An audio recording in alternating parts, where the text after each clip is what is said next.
I blue? Am I red? Am I yellow? Am I blue? Am I blue? Am I red? Am I purple? Am I you? Are you with me along this little journey? Are you with me along this little journey?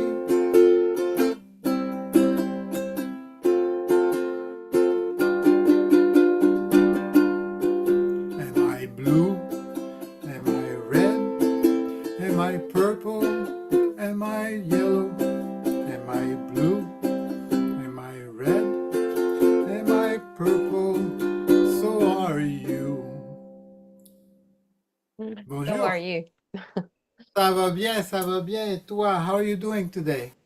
Welcome. And I'll say, if you say in two languages, I'll use my two languages at the minute. I'll say Please Labdien. do. Ah, Labdien, and hello to everyone who's come to this conversation. It's a summer one, I would say, because you've been recently to your holidays and it's pretty hot in Ireland, and I hear in Latvia as well, it's the same thing. And I believe in many other places on this part of the globe, like this area of the above, globe. above the Yeah, middle line. Yeah, it's yeah, actually kind of 30 degrees here. It hasn't rained for maybe a week. yeah, So it's a bit dry and yellowish. So I'm often outside by the canal, sitting by the water. That's the which is spot great. Yeah, to which is refresh. really good for your health and all the like other benefits that people experience when being in the sun. Like Yeah, making friends as well. That's another thing that you can catch being outside. Catch some friends, new that's friends.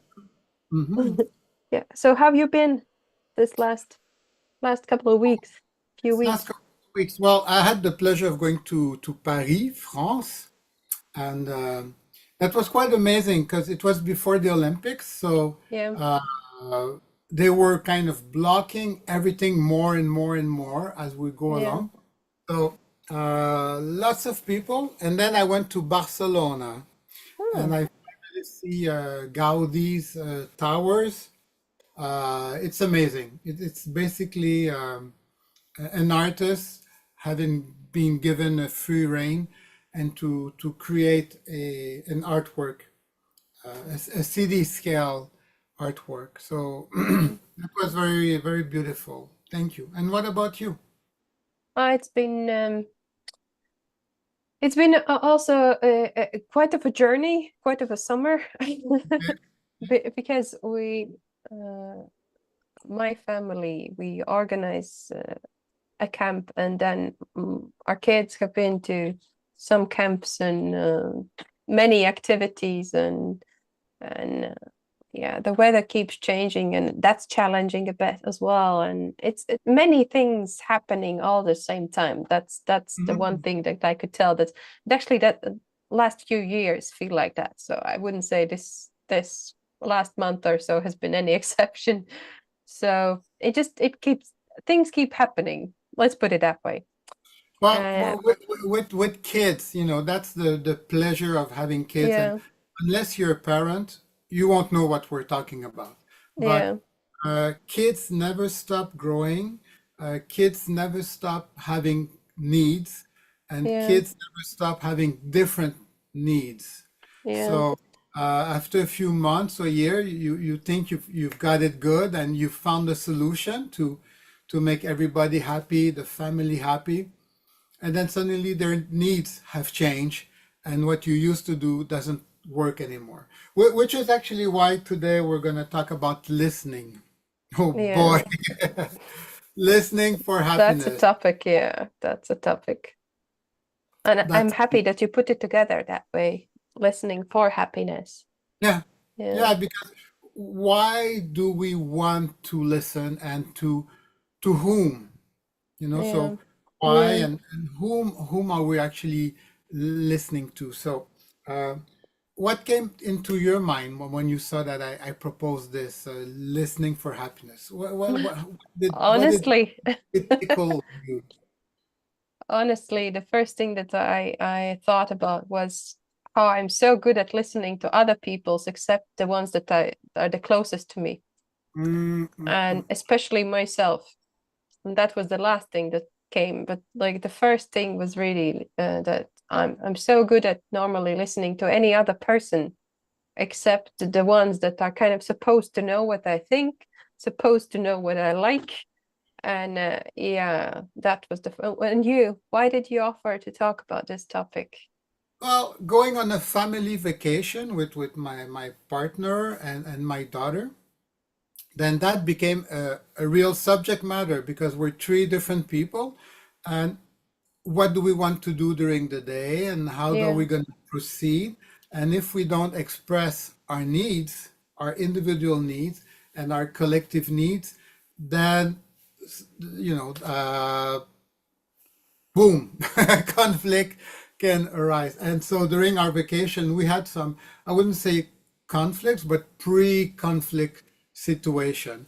Um, and I had to find each of us have our degree, e- in my family, our degree of being awakened, of Mm, being aware. Um, Again, what would that mean, being awakened and being aware? I think that it's about the quality of listening to yourself and respecting yourself. Um, I don't want to do any judgments here, but the more you listen to what's happening inside of you, the more you're aware. And at the same time, the more you're aware that other people have to have the same space of listening to themselves. Again, there's always the example of if you're in an airplane, and they always say if something happened and the breathing mask come, put it on yourself first so that you mm, can help the others. And yeah. I would use that expression, listen, the skill of listening to ourselves first will have the repercussion, will affect how we are available to listen to other people. We can only give to other people what we give to ourselves. It's Exactly. Yeah. mm. I feel that's So that big time important, especially with kids, because they tend to imitate even our body language or yeah, anything. They yeah. they catch up with our body language quicker than actually we realize that we've given Oh, away any expressions, yeah, like yeah. self-doubt. We We give out in words we speak so confidently, but our body language doesn't say the same thing. And the kids, they normally sense it yeah. way before we actually realize that we like didn't actually mean what I said, but the child sees what I mean by the whole picture, the sound Mhm. and the body, how you arch, you lean forward to the child when you speak, or you lean backward, or are you even looking at him when you speak, or how loud you're talking. Yeah. And yeah, Well, I always come back to my system of the five levels of of course, yeah, being, listening, the mind, the yeah, heart, the body, the self, and the universe. And what you just reminded me of is also my challenge, is our stories, the stories we keep telling ourselves. So uh, the kids, like you say, they're totally aware and open. They cannot hear our stories. yeah, So while we're talking to them, we're talking through our filter of our own stories. I must be a good parent. I must be set a good example, uh, mm, and all of these things. So, but the kids don't know this. So what they have is the end result of our actions and our feelings. So while we're busy trying to be a good parent, let's say for this example, the kids aren't aware of that. They just see the choices and the decisions. But to go, when you mentioned the word kid, my mother passed away a few months ago. Yeah. That has been quite a revelation. I don't know if it's that's to be expected um when your peers, your parents pass away, that you get a new perspective on life. I'm not sure if that's part of our organism, um, but you talk about your kids or my kid, but we were kids Mm. at some point, and this why I chose the subject of listening for happiness for today is because I've realized that as a kid I wasn't listened to. Mm. So I had to teach myself the skill of listening, and I'm still doing it. Um, it's about you know this concept of we talk about the inner voice or the inner child, or these expression exist for a reason. But my interpretation of the inner child, of the inner voice, is basically there's no inner child or inner voice. There's just life happening, but our mind is in the way. So we're no longer in touch with our reality, with our experiences of life. So Yeah. we've kind of cut ourselves in two. There's life, and then there's our own experience of life. I'm trying to think of an example at the same time I'm speaking to make it even more concrete. Um, but basically, there's only an inner child or an inner voice once you've stopped listening to your own life experience. You know, Mm. if you're connected to your life experience, there is no inner child, there's no past. Experience is in the present. I'll stop now. And while you reflect on this, I'll see if there's an example that comes up. No, I think many examples from my experience in this life came up while you were Okay. speaking, especially the not listening part, because there are many, I would say, multiple levels of ways how parents can listen to their children, and then while trying to be a good parent, how they listen to the society, what's supposed to, how they're supposed to listen, and what are the judgments they put upon themselves while trying to be a good parent. And then like one of the first examples that came to my mind would be, for example, I used to play violin and I played it for a few years, but I never graduated from the music school. Why? Because reason one, my teacher, she was kind of a strict one of those strict ones, and my fingers, there were many days they were bloody, and I need to play like, one of those really strict teachers. And probably I wasn't the best student, or I wasn't the most talented, the ones that kind of, but I needed to practice a lot. But then again, I know my ability to hear was always there. It's just I I didn't want to practice with that particular teacher. Hmm. I still love how violin sounds. I still love how cello and all the string musical instruments sound. But I never finished. And my parents probably listening to what the society said, that, every child needs to play an instrument because it's good for the brain and all that.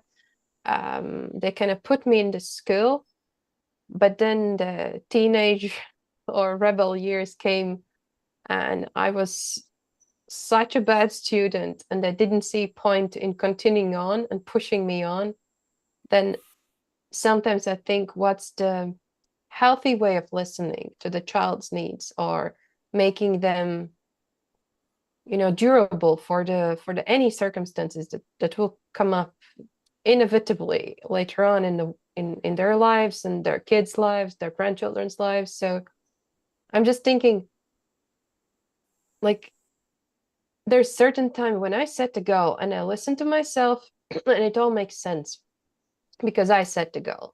And then there are other goals. And I think that's a huge difference between who sets the goal and who listens, you know? Because some parents, when they set goals for the kids, they're very, very connected to the child. And it's a beautiful thing to observe, you know, when it seems that the parent and the child are kind of, they tend to like the same, they tend to feel the same, and they have this family who interact with each other with respect, and they're kind of braided together, you know, in this unifying sound. And then if the child really, really wants to continue whatever the parents set the goals on, you can see how their eyes, they're sparkly, and they're rounded, and they're happy, and their parents put money in it, you know, and all those things, they happen. And then there's this very opposite where you're pressured into achieve something. And in my case, sometimes I think, like, what if I would have finished the musical school? You know, probably I would be something else in a musical world. What if? Because I really, really love music, but I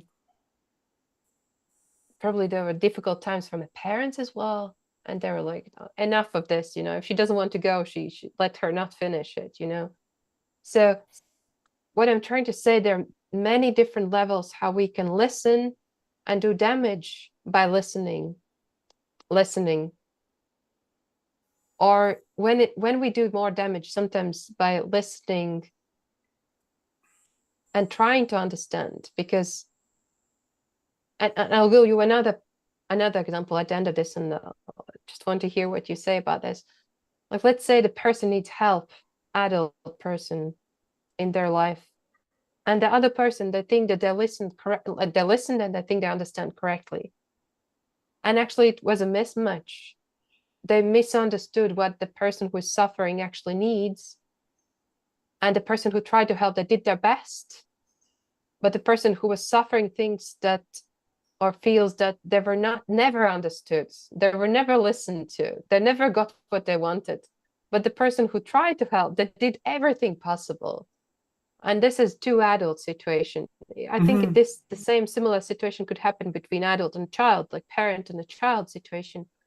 But maybe you have similar examples, or it seems like you got what I tried to express here. Yeah. I'm taking a little musical interlude just to let settle, because it's so much information you've shared, which Yeah, is wonderful. So I'm just kind of giving a bit of a breather. breather for you, for our listener.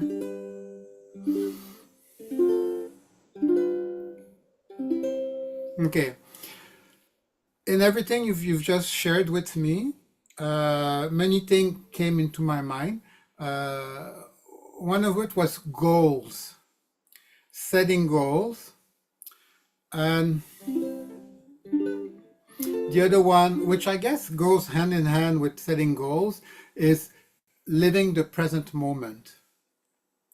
So, children and adults. So let's just go with adults. We just finished with that. Now, how do we choose to help an adult, a fellow human being, a fellow self? You know, you can even get extremely philosophical with number 5 about the universe and say any other person is just like me, an expression of the universe. Okay, and he's doing their best. So I'm going to bring in the concept of trust and faith. Now, when you have goals, Goals means you're defining the outcome. When you're living with a goal, you're living with the future. You're not in the present moment. So not necessarily the opposite of that is trust and faith. And again, faith is never religious. Faith is just it's a hard one to define. It would take a whole 1 hour show to explore, to do a massage on faith. So helping someone is having faith that they know best what's best for us, but what's best for them, for us. So a coaching or a listening or a therapy, call it what you want, a helping situation. If you're listening, you yourself, you're listening with a goal, meaning that you have a result in mind, you're not helping the other person. The other person, that's where the faith and the trust comes. The person who comes to you or the child with a situation that's problematic, let's put it this way, most likely they're not listening to what's happening inside themselves. They, being a child or a parent, doesn't matter. They're busy like, well, at school they're saying this, at work they're saying this, my parents are saying this, my priest is saying this, society is saying this. These days I'm practicing, that's in a bracket, I'm practicing being wrong. I've tried so much in my whole life to be right. And since a week, every day I wake up and I say, how can I be wrong today? I'm actually working on trying to be wrong. Trying to be right is trying to have your goal of having the result you expected. But that's not living in the present moment. So finish the bracket here. We can come back to that later. So I may try to listen to the other person. What I can teach to the other person or the child is to be present in the moment. So I'm asking you, and I'm asking not necessarily you, but the other person. And that's the hardest one, and that's what I use when I help people, is how do you feel now, in the present moment? Most people don't like this exercise. They'd rather talk about their problem. They'd rather talk about their past. They'd rather talk about their future, about their worries. But all of these comes because they're not connected to the now, to listening to what's happening now. Because if you, and that's why I kind of did the pause before, in a way. Because when you focus on the now, when you focus on what do you feel now, that's practicing listening. And if we stop, and I'll finish in 30 seconds, but if we'll practice listening for like 5-10 seconds, and then we go back to the worry the person has, most of the time they'll say, oh, actually, I know what I want. I was just scared to say it. I just wasn't listening to myself. So sometimes just stopping and coming back to the moment. No more results, no more past. Okay, I'll stop here to have your reflection on what I've just said. I feel that by leaving space for the present moment to appear, to peek its head out, even just for a second, leave space for anything that might come up.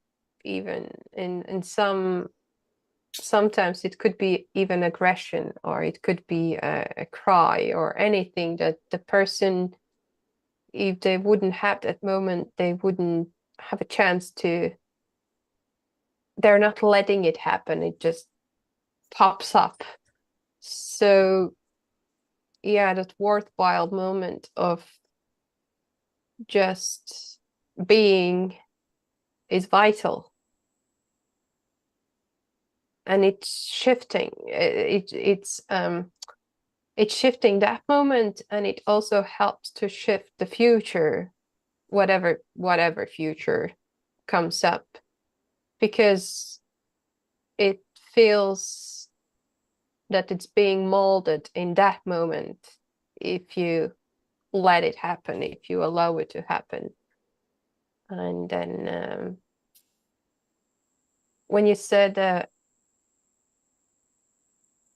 about the moment of relief, that, you know, oh, maybe there is a solution if you just sit with it for a bit and just not approach it with such a pressure. And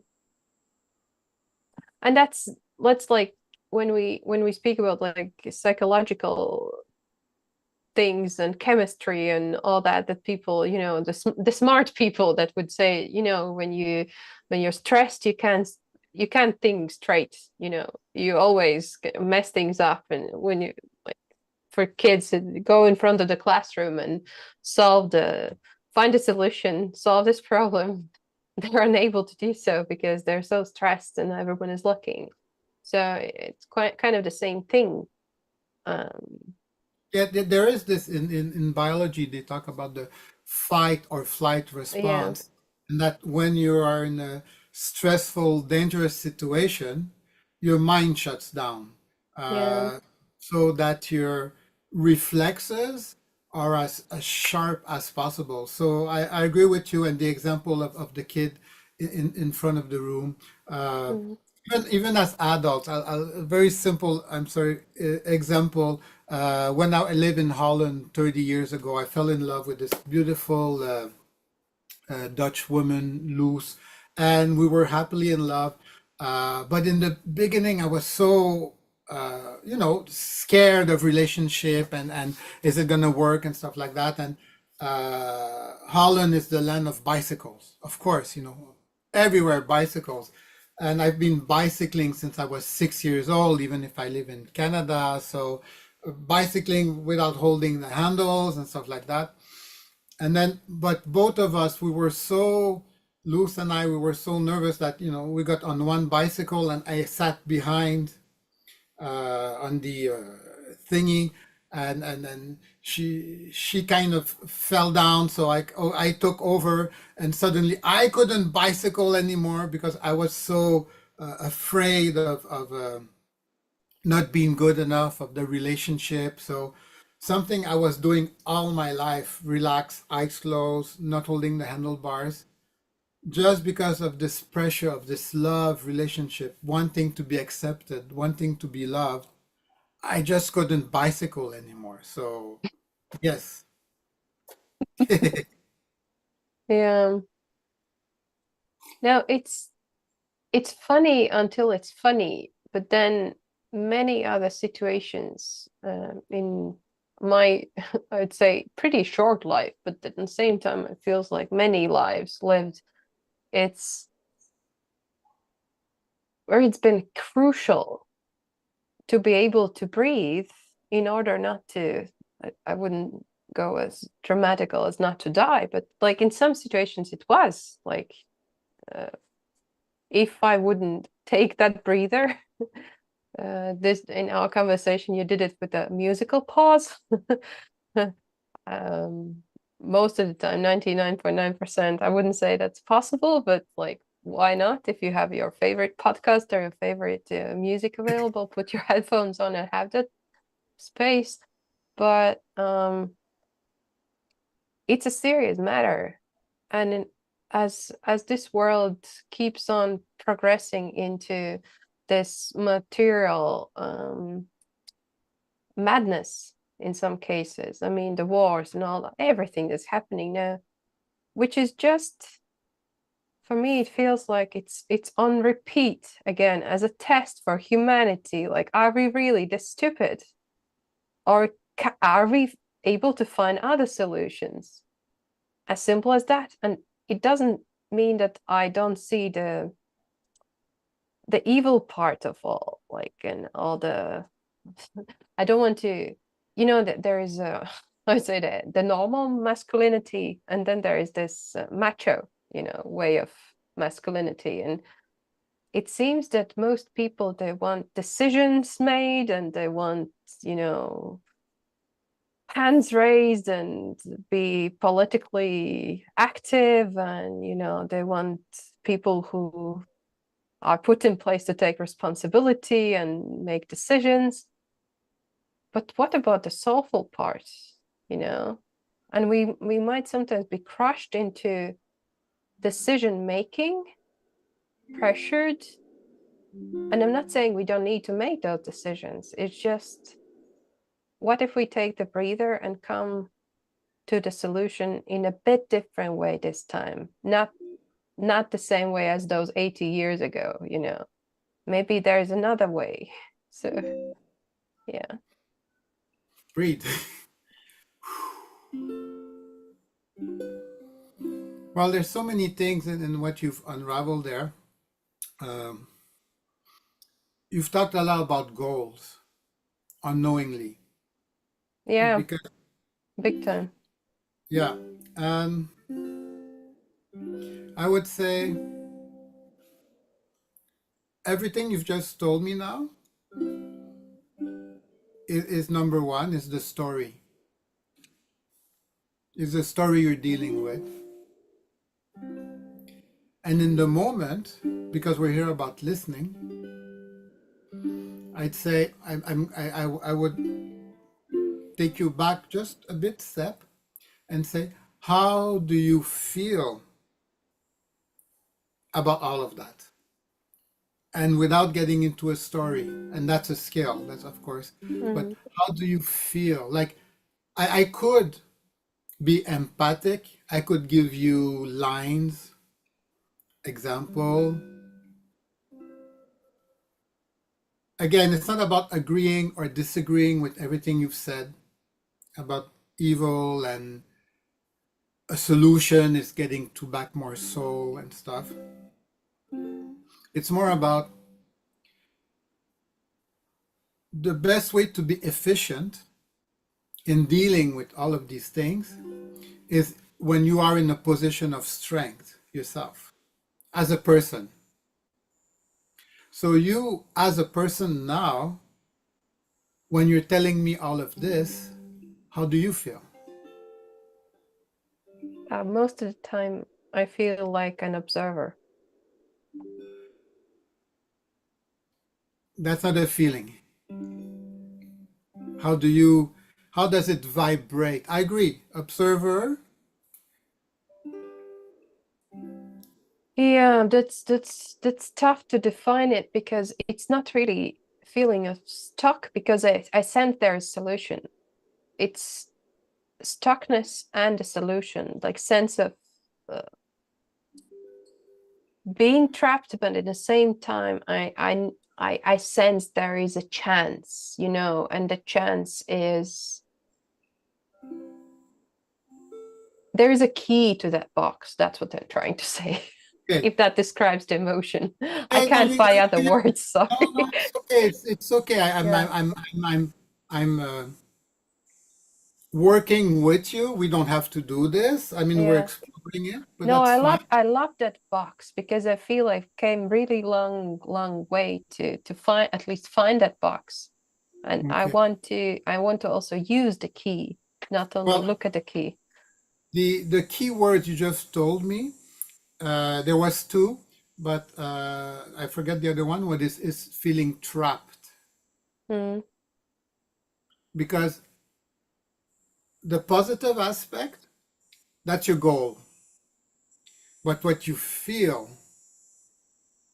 is you feel trapped. That's in the present moment. You feel, Mm. there was another word which I forgot. It's like It doesn't matter, because the main sense of the whole big feeling, it it comes down to being feeling. trapped. Yeah, it comes Yeah, down to being trapped. Yeah. there you go. So let's just, we won't don't need to explore that any further. But that's what I say is okay. And then let's keep with that one feeling, being trapped.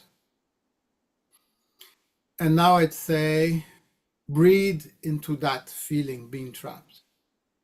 And let's see if by listening to being trapped, something comes up. But we start from breathing into being trapped. Colors might come up, images. Yeah, that's that other word that keeps on changing. That's the key. That's the hmm. Because you know the funny part is humans are so funny. Like all of us, we think that we are so important. We think that we know things. We when we about our feelings, we feel that, oh my God, those are the biggest feelings, and we're the first ever that feel these feelings. And That's yeah, beautiful because we went from being trapped yeah, and we went from being an observer yeah, who is trapped, and now we've actually moved beyond that about, and it's a subject we've touched, we handled before, this yeah. idea of importance of value of feeling so important and stuff. So um, again, let's breathe. That's for me. We're getting closer to we're listening. We're actually listening to you. And if we go back to what we've said moments ago, when two people helping each other, I didn't tell you. I have no goals. The only goal I have is I'm listening to myself, and I'm using that skill of listening to myself, and I'm transferring that to you. And it's like they say, if I was ZANE and I'm listening to myself about being an observer, and I'm listening and listening and I'm getting deeper, or it's about being trapped. And I'm listening and I'm listening, and what came out is this feeling of humans are funny because they feel they're so important. And it's like, that wasn't my goal. I had no idea where it's going to go, but you listen to yourself, and that's beautiful. And that's amazing. Mm. Yeah, that is, and it becomes even funnier as I dwell on that sense. It's just the yeah. The reason I'm not laughing, thank you, uh, crazily about this now, because we are having a live conversation and other people involved. So, and we are kind of leading this together. So it's not that, we just, but on the other side, I feel that this might be a nice example uh, for those who have not been listened to for a long time or Exactly. ever. Ever. Yeah. Yeah. And this is my mother being passed away, and rest her soul, and my parents, and all these people. I'm not angry or oh, it's my past, my parents, they're so bad and stuff, and they never listen to me. It's not that. It's the idea that they didn't have the skill to listen to their own self, so they couldn't pass it on to me. It's Mm, that it's that simple. So today, it's my own education to do it. And we can talk about is school teaching you that? No. Is religion teaching you that? No. Is society, find a job, find a marriage, be a good parent teaching you that? No, none of that. So I got into this discussion about, says Guy, but Guy, listening to yourself, that's so egotistical. You're in a relationship.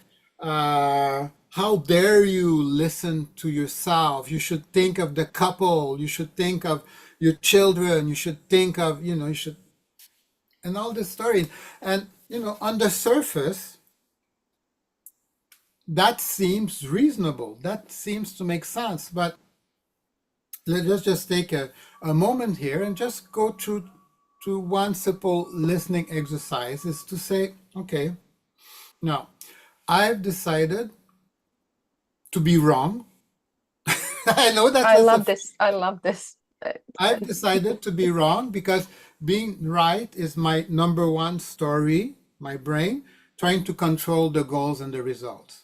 Now, my life is pretty good, but still, I'm not living in the moment when my mind, my story, my beliefs is telling me what to do. So I have to correct my direction now. So I'm practicing listening to myself. I'm practicing expressing myself. I found I do have a temper. I'm a very happy, nice guy, but I do have a temper. Sometimes I can get angry. Wouldn't It believe that. No, it doesn't last long because when I get angry, I you don't. get I'm not. sad. I get anger at myself. I say, what a. It's like stepping in a pile of shit. It's Yeah. like, why you can, I didn't see it coming. It's there.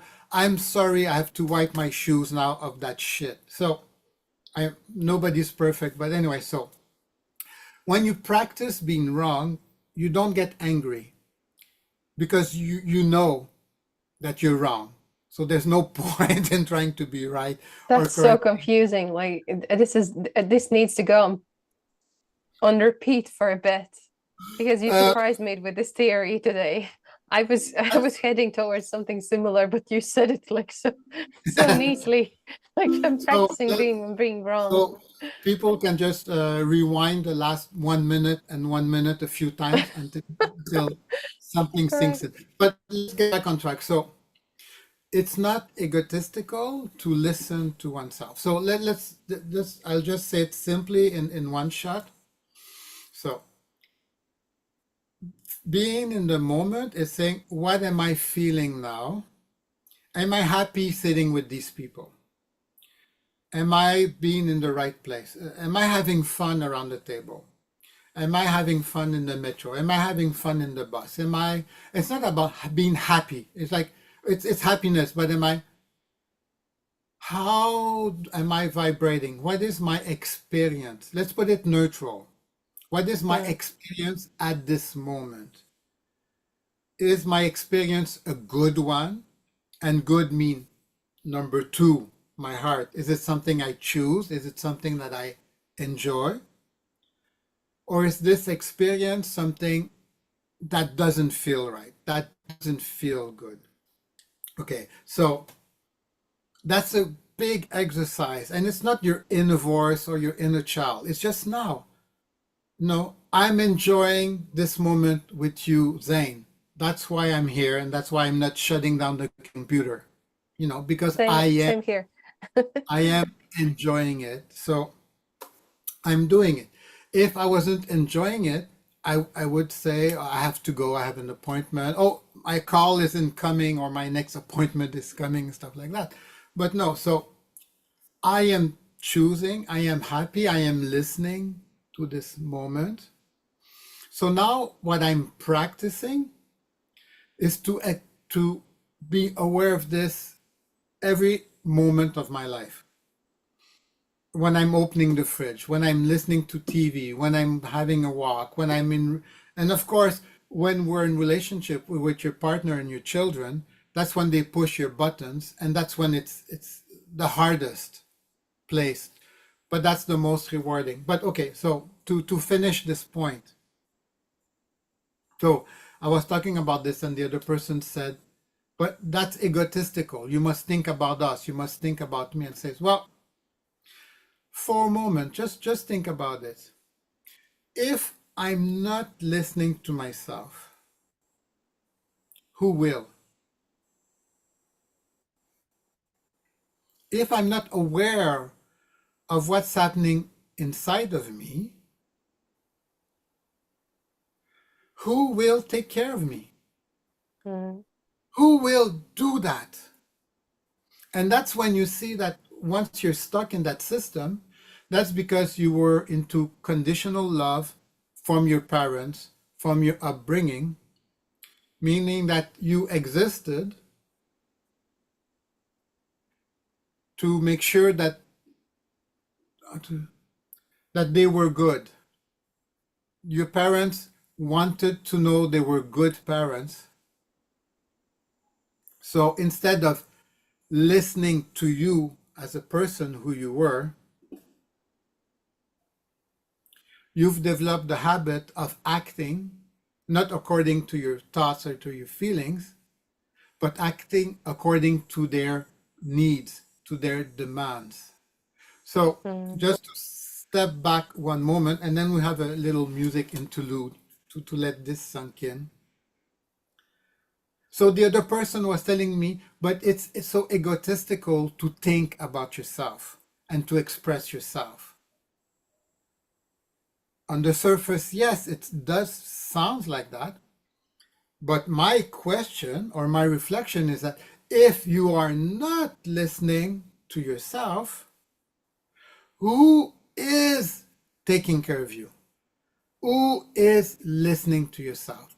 And no one in life, in the universe, has the job of taking care of you.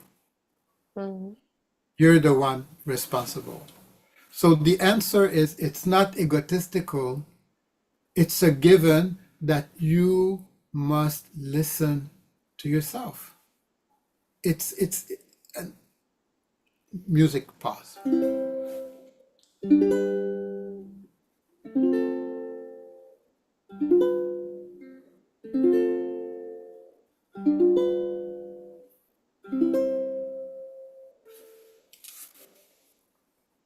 Yes, and I will continue on.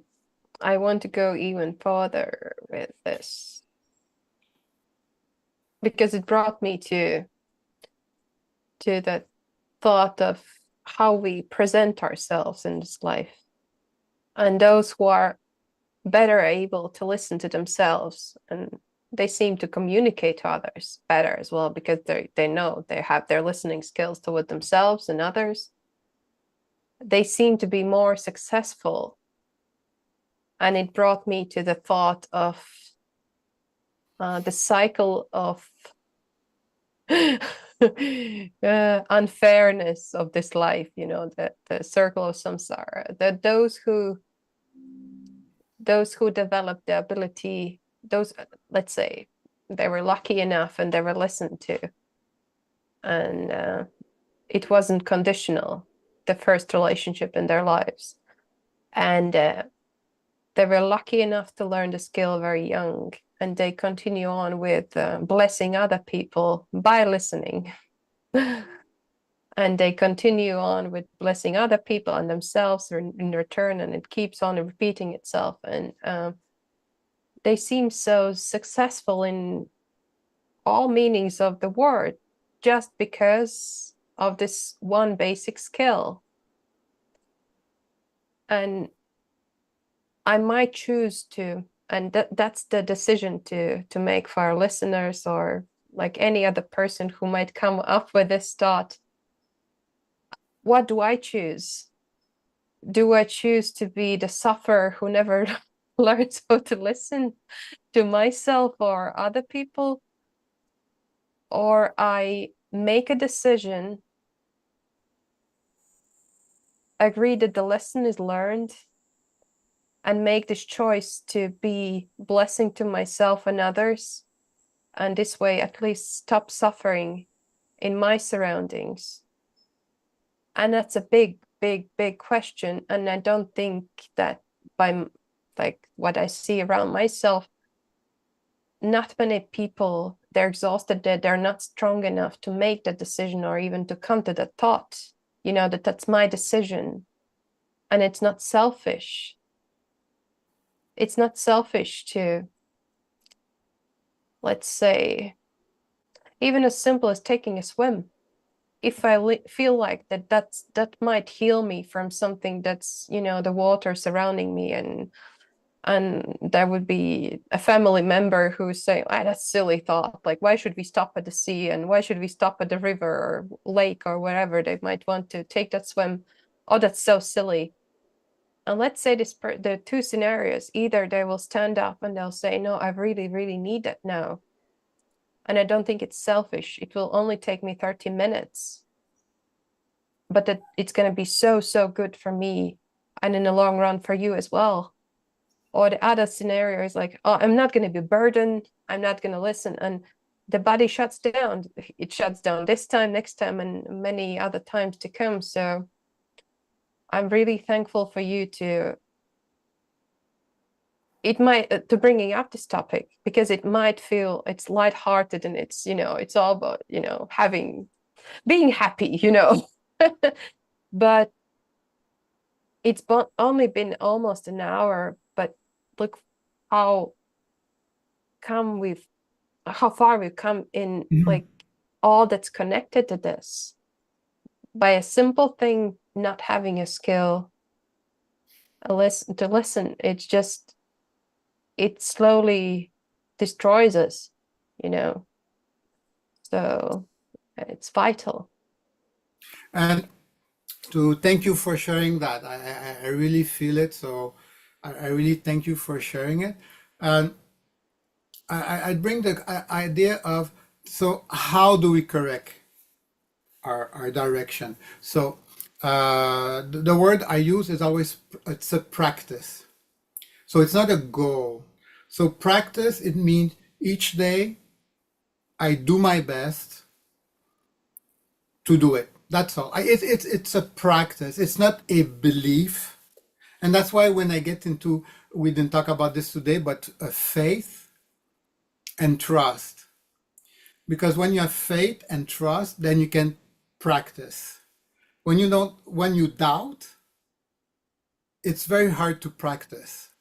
When you doubt, you will try to control and set goals for a specific outcome, which might be a step in the right direction. It's like you need to hammer a nail in the wall. You don't have a hammer, so you're going to use Frying pan. a drying pan. You're going to use something. So it's going to take you months. The nail is going to get in the wall, but around the wall it's going to be damaged. Your hand's going to be damaged, But if you had the hammer, so hammer is faith and trust. So it's still good, but that's why I said it's a practice. We practice listening, and they use the word enlightenment. I prefer the word awakening. When you're in bed in the morning and you're awake, it takes you a few seconds to a minute to be in the present moment. To check in. to check in.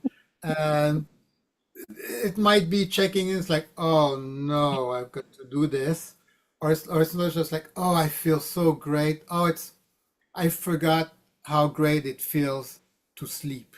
But it takes a few moments. So the idea of a practice is so when you awaken, it's gradual, so sometime, if you are in I'm not saying you, but if someone is in an abusive relationship where their life is in danger, or you're in a relationship where alcohol is used, or drugs is used, or sex as a, married rape, or what kind of stuff. Yeah, way of controlling another, yeah. Yeah, then getting out of that situation, getting help, then you might need a drastic change.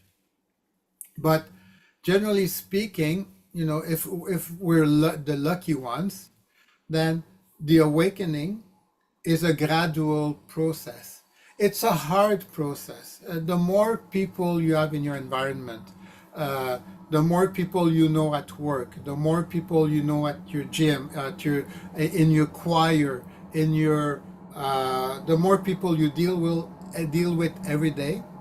Once you start your practicing of listening to yourself, it's harder. You The become an inconvenience.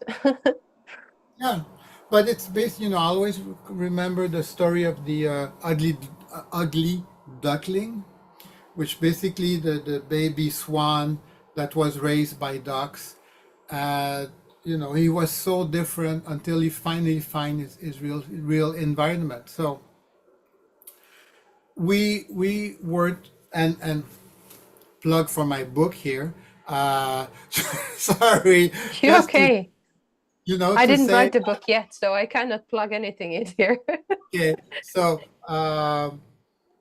I was raped, I was abused, I lived so much abuse in my youth, in my teen, and in my young adult years.